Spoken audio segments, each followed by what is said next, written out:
pertama, milenial memang senang mengemukakan ide, namun beberapa dari ide mungkin kadang-kadang terlalu idealis atau nggak bisa diaplikasikan. Bagaimana cara yang tepat dalam mendorong pengembangan ide dari millennials yang mampu memaksimalkan potensi mereka? Memang milenial ini adalah makhluk yang unik ya karakteristiknya ya, karena penuh sekali dengan inovasi dan kreativitas. Nah, mungkin, sebagai seorang pengajar atau leader, jadi tidak masalah kalau misalnya kita punya yang namanya anak, atau punya teman kerja yang memang punya, goals atau impian yang kita anggap terlalu tinggi itu tidak masalah. Kita berikan ruang dan support untuk mereka sebenarnya. Nah, karena terlalu tinggi, sebaiknya kita dampingin step by step-nya ya. Misalnya kita sebagai seorang atasan atau leader atau sebagai pengajar, beri fasilitasi mereka.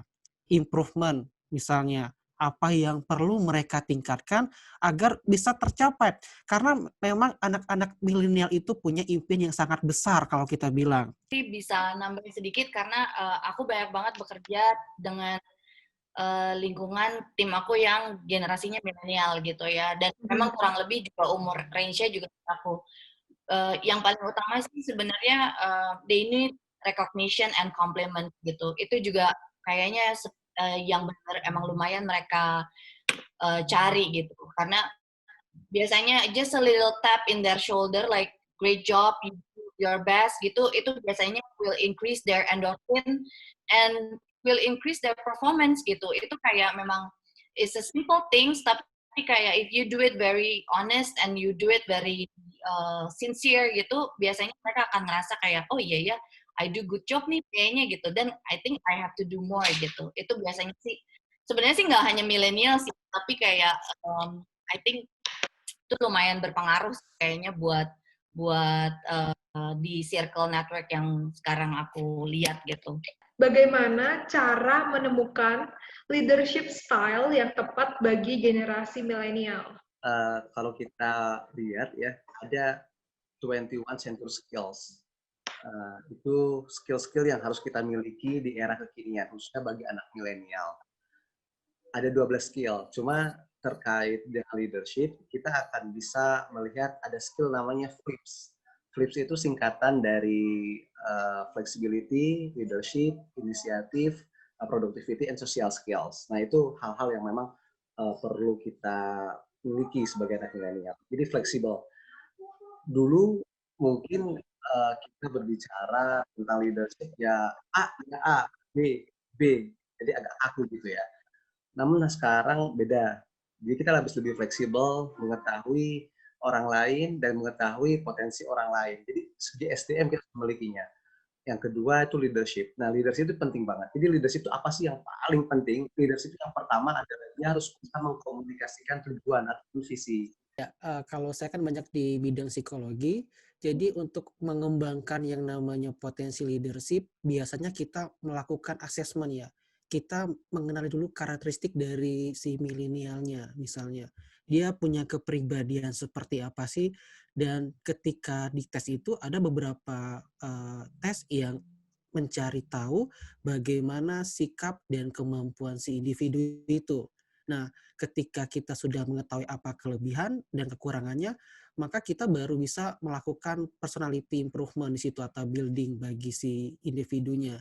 Jadi memang untuk mengetahui leadership style itu, si individu perlu tahu dulu siapa dirinya, apa sih kelebihan dan kekurangannya, bagaimana dia baru mampu untuk mengimprove-nya itu kalau misalnya dia tidak tahu tentang dirinya ataupun dari leader-nya sendiri. Jadi harus mengetahui dulu dia.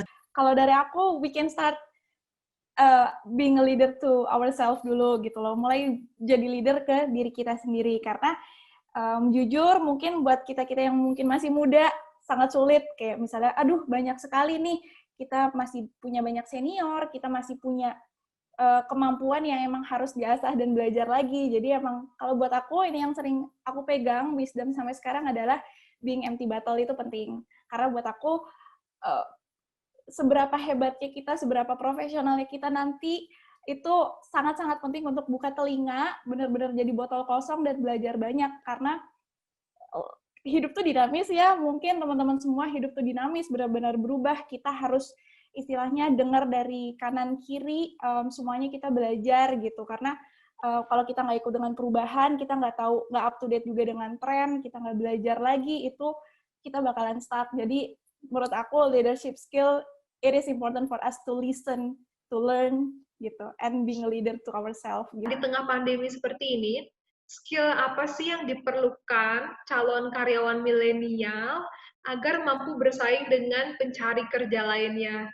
Jadi gini, Vera, kalau aku biasanya if I recruit a team, if I recruit a personal for my team, itu biasanya aku lihat dulu sih personal behavior-nya dia gitu. Jadi sometimes it's easy to find someone smart, someone yang memang CV-nya bagus, experience-nya bagus, pernah kerja di perusahaan bagus-bagus gitu ya. Tapi my biggest consideration itu biasanya my personal assessment dulu ke dianya gitu. Memang ini biasanya lebih ke psikologi dan biasanya aku juga banyak diskusi sih sama teman-teman kayak Mas Reza gitu, teman-teman psikolog yang biasanya potensial karakternya itu yang bagus untuk apa. Dan karena aku bidangnya memang di media online, lebih ke digital world, lebih ke digital industry gitu, biasanya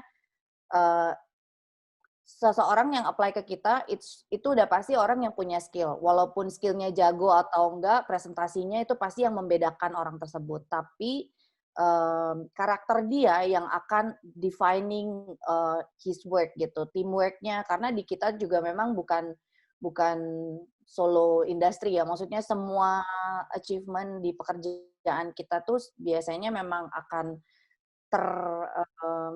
gimana standarnya itu standar teamwork gitu. Penting banget buat kita untuk just go for it gitu. Gak usah mikirin macam-macam, gak usah overthink, gak usah terlalu overthinking about something gitu. Yang penting kita benar-benar menjalani, kita berani dan tetap belajar itu tadi. Yang mungkin dari saya itu adalah kemampuan interpersonal skill ya. Bagaimana individu itu bisa beradaptasi dengan lingkungannya. Yang utama adalah komunikasi dengan rekan kerjanya atau atasan. Banyak terjadi pada kasusnya itu ada yang susah untuk berkomunikasi, tidak punya teman. Karena ketika kita bekerja, yang utama adalah komunikasi. Kalau bingung pasti harus bertanya.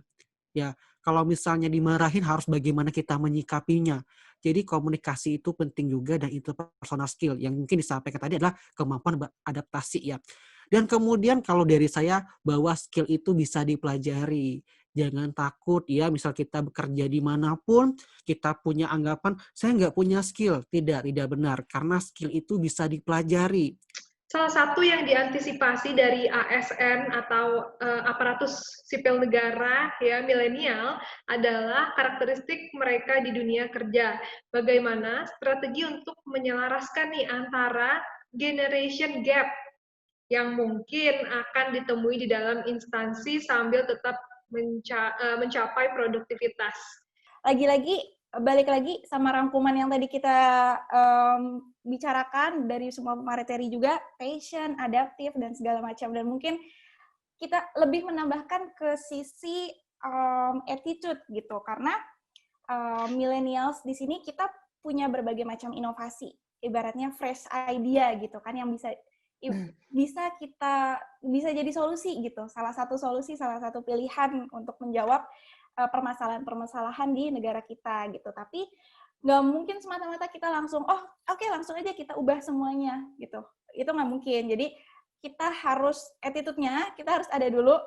Pertama pasti nanya juga ke senior, kita bertanya dan juga lagi-lagi belajar. Karena gini Vera dan teman-teman, mungkin ide kreativitas itu bisa dengan mudah kita dapatkan dan bisa dengan mudah sebenarnya kita sampaikan. Tapi kalau kita nggak tahu flow-nya seperti apa, dan mungkin kita nggak ngelihat big picture, kita nggak ngelihat data, kita nggak ngelihat ibaratnya apa ya, previous history gitu kan, yang sebelum-sebelumnya kita nggak tahu, kita nggak berpatokan sama itu, ide di sini juga nggak akan berguna, bahkan mungkin bisa low impact atau mungkin nggak menjawab solusi tapi malah menjadi risiko tersendiri gitu. Nah itu penting banget, jadi kita penting banget buat belajar, tetap belajar dan menyampaikan ide itu juga kolaborasi, benar kata Mas Hanif.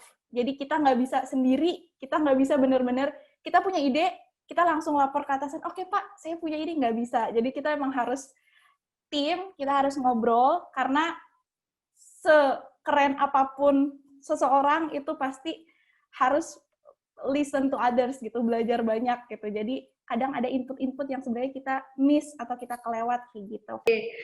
Gimana caranya menentukan timeline yang ideal dan disiplin dengan itu? Terima kasih. Jadi mungkin tadi kan udah jelasin ya, kalau resolution itu mungkin kita harus ada timeline-nya nih, gitu kan ya. Nah, kira-kira gimana sih caranya supaya kita bisa menentukan timeline yang jelas dan disiplin gitu?